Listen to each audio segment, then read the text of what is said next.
अवधूत चिंतन श्री गुरुदेव दत्त. माझ्या सर्व साधक बंधू भगिनींनो, आज आपण सौ शकुंतला आपटे यांचे तो महासुखाचा नेवथाप आहे या पुस्तकातील आपण काही गोष्टी पाहत आहोत. काल आपण सद्गुरूंची आज्ञा वगैरे सगळं पाहिलं. आता आज आज्ञापालनाने कृतार्थता याबद्दल विचार करूया.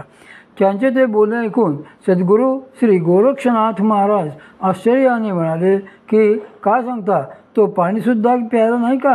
त्यावर रिद्धिसिद्धी म्हणाल्या, नाही, ते बाहेरच आले नाहीत, त्यामुळे आम्ही त्यांना काय आणि कसे देणार? आतमध्ये जाऊन त्यांना काही देण्याची आपली आज्ञा नसल्यामुळे आम्ही तसे करू शकलो नाही. त्यांचे बोलणे ऐकून श्री गोरक्षनाथ महाराजांनी गुहेच्या तोंडाशी लावलेला दगड बाजूला केला आणि ते आत गेले. त्यावेळी त्यांना असे दिसले की श्री रेवणनाथ त्यांनी दिलेला मंत्र जपत त्यांनी बसवले होते. त्याच आसनावर त्याच स्थानी 12 वर्षापूर्वी बसले होते तसेच बसलेले आहेत.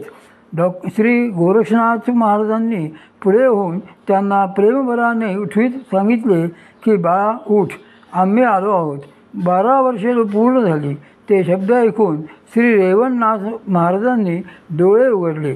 आपल्या सद्गुरूंच्या दर्शनाने त्यांच्या नेत्रातून गळगळा अश्रू वाहू लागले. आनंदाने उठून त्यांनी आपल्या सद्गुरूंना साष्टांग दंडवत घातला आणि ते म्हणाले, गुरुदेवा, मी ह्याच क्षणाची वाट पाहत होतो. श्री रेवणनाथांचा तो निर्मळ भक्तिभाव बघून श्री गोरक्षनाथ महाराजांनी त्यांना अति प्रेमाने उठवले आणि ते त्यांना म्हणाले, बाळा, अरे रोज गुहेभर जाऊन थोडेसे काही खायचे तरी होतेस रे. त्यावर श्री रेवणनाथ महाराज हात जोडून अत्यंत नम्रपणे म्हणाले की सद्गुरुनाथा, आपली तशी आज्ञा नव्हती. आपण मला केवळ मंत्र जपायला सांगितले होते, त्याप्रमाणेच मी केले.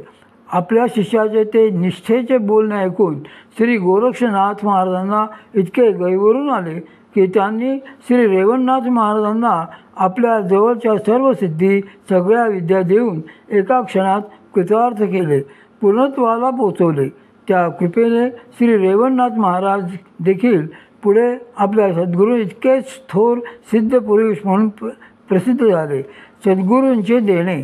अशा प्रकारे सद्गुरू आपल्या शिष्याला एका क्षणात सगळे देऊन मोकळे होत असतात.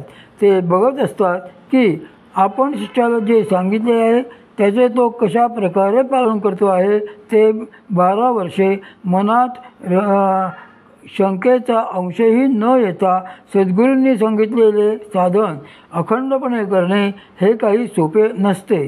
पण जर का तसे वागणे जमले तर आमच्या नारायणासारखे होते. मग श्री माऊली देखील कृपा करतात. कधी कधी ते स्वतः नारायणाशी बोलतात की अरे बाळा, आता असे कर, तसे कर. नारायणाला त्याचे किती महत्त्व वाटते हे मला माहीत नाही. त्याला ते कृपेचे देणे कळले की नाही हेही मला माहीत नाही. पण श्री माऊली त्यांच्याशी संवाद करतात हे खरे आहे. एखाद्या साधकावर सद्गुरूंची श्री भगवंतांची अशी पूर्ण कृपा होते. पण त्यासाठी त्यांनी जे सांगितले ते जसे न तसे ऐकायला व त्याप्रमाणेच वागायला मात्र त्याला जमले पाहिजे. श्री संत तुकाराम महाराज यासाठी त्यांच्या एका अभंगात असे म्हणतात की माझ्या मनाची बैसली आवडी, अवसान घडी एकी नेगे. तुका म्हणे कानी ऐकली मात, तोची झाला घात जीवपणा. सद्गुरू वाक्यावर माझे मन श्रद्धेने, विश्वासाने व आवडीने स्थिर झाले आहे. तेथून ते क्षणभरही वेगळे निघू इच्छित नाही. त्याच्या मुखातून निघालेली ती कृपायुक्त वाणी माझ्या श्रवणी पडली मात्र. त्यायोगे माझा जीवपणास समूळ नष्ट झाला. शंका फेडून व्याख्यान. या युक्तिपंथातील आणखी एक महत्त्वाची गोष्ट म्हणजे साधकांनी आपल्या साधनेत येणाऱ्या अडचणी आपल्या सद्गुरूंकडून वेळोवेळी सोडून घेत जाव्यात. सद्गुरूंना शंका कशा विचारू, त्यांना त्रास होईल का, त्यांना आवडेल की नाही, असे अकारण प्रश्न अशा वेळी मनात बाळगू नयेत. हे नेहमी लक्षात ठेवावे की साधनेत येणाऱ्या शंकांविषयी जर काही विचारले तर सद्गुरूंना त्याचा त्रास कधीही होत नसतो. उलट साधकाचे शंका निरसन करण्यात त्यांना आनंदच वाटत असतो. म्हणूनच आपण साधना करताना जे काही होते त्याविषयी ते बरोबर आहे का अशी जर शंका आली तर सद्गुरूंना जरूर विचारून घ्यावे. आपल्या मनातल्या शंका फेसल्याने आपलाच परमार्थ मार्ग प्रशस्त होत जातो. कारण आपले मन जेवढे निशंक होते तेवढेच आपणास साधनेबद्दल अधिक प्रेम वाटायला लागते. एकतर साधना करायला सुरुवात झाल्यावर आतून हळूहळू साधनेविषयी प्रेम निर्माण होतच असते.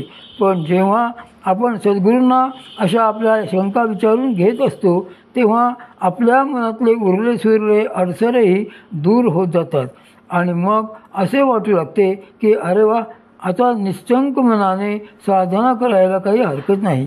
म्हणून साधकांनी नेहमी स्वतःला आलेल्या शंका सद्गुरूंना विचारून फेडून घेत जाव्यात. याशिवाय आणखी एक महत्त्वाची गोष्ट म्हणजे आपल्या परंपरेत होऊन गेलेल्या गुरु महात्म्यांच्या चरित्रांची जमतील तशी पारायण करीत जावी. येथे पारायण म्हणजे आपण पोथीचे जसे पारायण करतो तसे नाही, तर त्यांचे समग्र चरित्र ध्यानपूर्वक वाचून काढावे. रोज आंघोळ केल्यानंतर लगेचच ते वाचावे. असे मी मुद्दामच म्हणत नाही, कारण सगळ्यांना सकाळी तेवढा मोकळा वेळ मिळत असेलच असे नाही.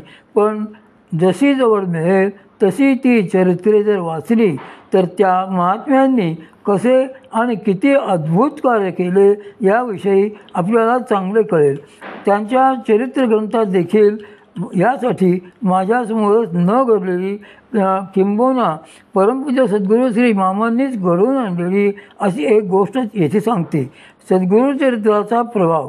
परमपूज्य सद्गुरू श्री मामांकडे एक बाई नेहमी यायच्या आणि त्यांना म्हणायच्या की मामा, माझा मुलगा सांगितलेलं काहीच ऐकत नाही हो, मी काय करू. त्यावर श्री मामा काहीच बोलत नसत.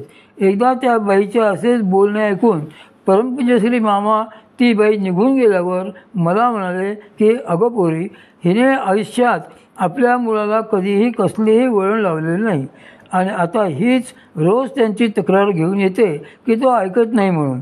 त्यावर मी मामानं विचारले की मामा, पण ती तर रोज नियमाने येऊन तुम्हाला हेच विचारते, आता तुम्ही यावर काय करणार. तेव्हा परमपूज्य श्री मामा मला हसून म्हणाले, विचारू दे अगं, आमच्याकडे देखील भरपूर उपाय आहेत. त्यानंतर दुसऱ्याच दिवशी ती बाई पुन्हा माऊलीत आल्यानंतर परमपूज्य श्री मामांनी तिच्यासमोर परमपूज्य सद्गुरू मातोश्री पार्वती देवींचे संत कृपा प्रकाशनाने नुकतेच छापलेले चरित्र ठेवले आणि ते तिला म्हणाले की तू या पुस्तकातील 2 पाने तरी रोज वाचत जा. तुझा मुलगा नक्कीच ते सांगणे ऐकायला लागेल. फक्त तू वेडेवाकडे काही जर त्याला सांगितलेस तर तो तुझे ऐकणार नाही. आमच्या मातोश्री कसे वागवत होत्या ते ध्यानात घे आणि तसे वागायचा मनापासून प्रयत्न कर. हे चरित्र वाचून तू जर शांत राहायला शिकलीस तर तुझा मुलगाही तुझे निश्चितपणे ऐकायला लागेल. गंमत म्हणजे वर्षभराने त्याच बाई परमपूज्य श्री मामांकडे सांगत आल्या की मामा, माझ्या मुलाच्या वागण्यात आता खूपच फरक पडलेला आहे. तुम्ही मला दिलेल्या मातोश्रींच्या चरित्राची किमान 2 पाने तरी रात्री वाचल्याशिवाय मी झोपत नाही.